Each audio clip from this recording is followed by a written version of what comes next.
মা বাবা হারা ছোট্ট মুসলিমা ইসলামের পাশে দাঁড়িয়েছেন প্রধানমন্ত্রী তারেক রহমান। মঙ্গলবার দুপুরে ফরিদপুরের বোয়ালমারী উপজেলার সাতৈর গ্রামে শিশু মুসলিমার বাড়িতে গিয়ে তার স্বজনদের সঙ্গে দেখা করেন উপজেলা নির্বাহী কর্মকর্তা।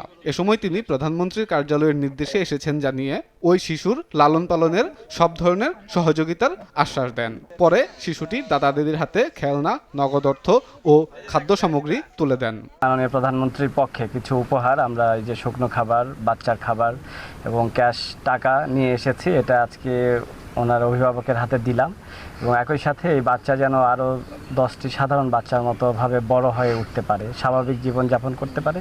সেজন্য আমার সমাজসেবা অফিসারও এসেছেন। আমরা মিলে ওনার অভিভাবকদের সাথে আলোচনা করে যেভাবে তারা চাইবে যে এই বাচ্চাটা যেন সুস্থ স্বাভাবিকভাবে পড়াশোনা করে তার ভবিষ্যৎ জীবন যেন সুন্দর হয়, সেজন্য পরিবারের যেভাবে চাওয়া সেভাবে আমরা তাকে সহযোগিতা করব। জন্মগ্রহণের মাত্র 21 দিনের মাথায় মুসলিমাকে ছেড়ে অন্যত্র চলে যান মা।